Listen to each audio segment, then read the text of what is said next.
Good morning, everyone. It is Marla Copal, and I just had one of those powerful mastermind classes last night. I actually couldn't go to sleep. It was like watching an action thriller, and I don't think I went to bed in my head at least until midnight last night. But that's fun. That was fun for me. So thank you, Norbert and Brian. You know who I'm talking about.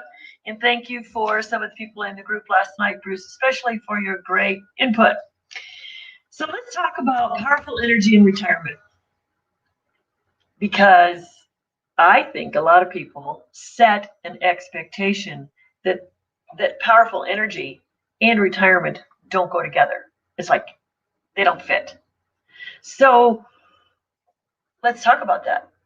I think a lot of people set an expectation that retirement means done, don't have to work again, don't have to do this, don't have to do that, and I'm just going to play.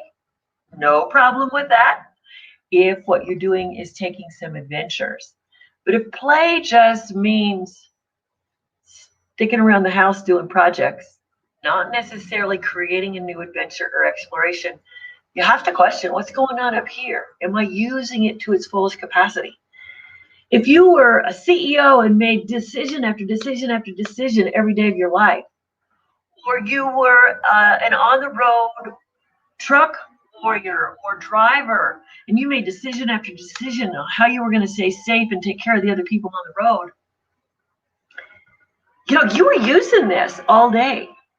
But if the word retirement includes a lot of you feeling tired, I gotta say that word sucks, because it is not beneficial to us to maximize and optimize our functions and our performances at this time of our life.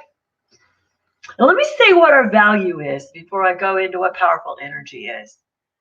Each of you who are considering retirement, some of you may be going, "Oh God, do I have the money to do it?" Well, there's a way around that.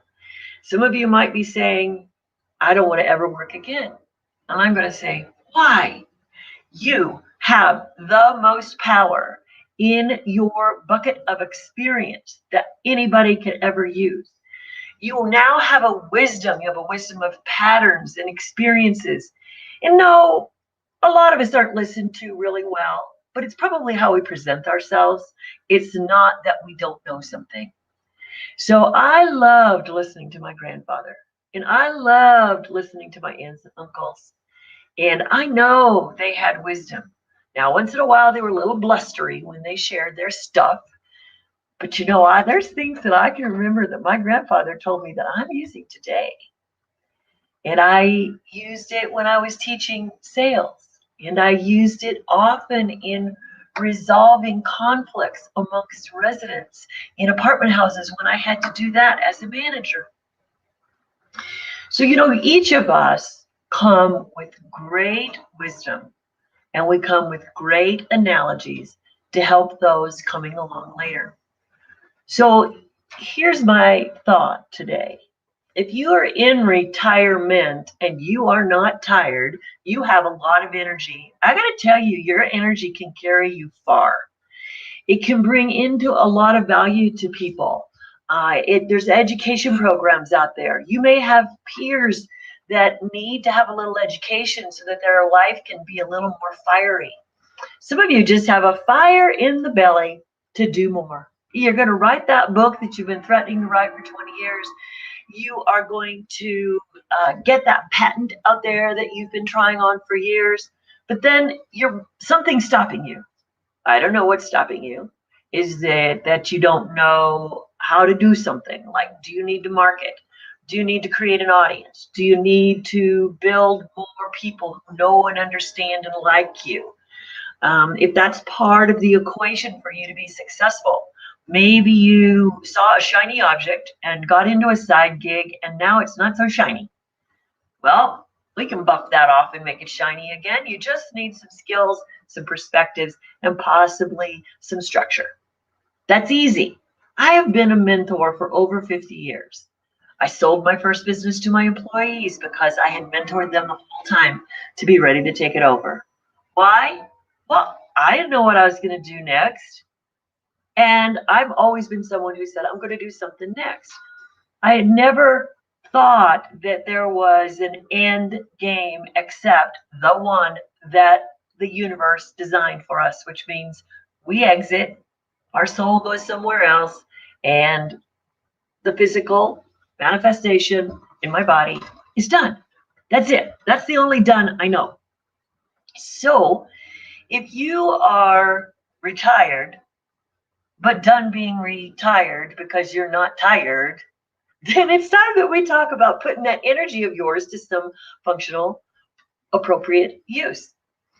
And yes, I will talk another day, but there's this thing that you want to give back. Yep, you've all had a great life and you can give back, but make sure you're not doing it to the point where it is wearing you out. You have to go do something that's going to fulfill you. And you do deserve fulfillment, even though you're retired. So somebody threw a term out at me last night and I kind of curled my nose out of it. So my apologies, Brian. But he's talked about the golden years. Is that something I wanted to use? And I've seen that term, so I looked it up. It means if you're between 65 and 80 and you still have all your physical and your cognitive and your functional skills available to you, you are in the golden years. You have a lot of good stuff to share. Well, my perspective is I share it because I want to live long and I want to be valid. I don't want my son, who's only 30, to have to take care of me. I don't want to have to go certain places to be taken care of. To be taken care of is not on my list of things to do. So who's in charge? I am. So why do I have my energy? Because I'm in charge. And why do I want to use my energy? Because I want to stay in charge. And am I a control freak? Probably a little bit. But you know what? That's what makes life fun. It's not to be a control freak like a perfectionist, like to be fastidious about everything. You can tell by looking at all the notebooks I have on my table over here that perfection isn't my thing. Energy is my thing. So I'm going to bet that a lot of you listening to this morning, you have powerful energy and you're not being creative enough with it. And if you set an expectation at 30 or 40 or 50 that retirement meant not doing anything, I'm going to challenge you on that. I'm going to ask you to find that fire in your belly, or if you've got a fire in the belly and it's actually giving you acid reflux, then maybe it's just time to step into some action and relax and do something that's fun for yourself and for others. The only way you're going to know to explore is you got to have a conversation with me, and I can help you out. And I just poke at sacred cows. So if you think retirement means you're supposed to be tired and sitting in a chair, but you still got a fire in your belly, then we should have a conversation. If the fire's not there and you think you want one, we can still talk. You're not too sure it's there at all, it's not your time.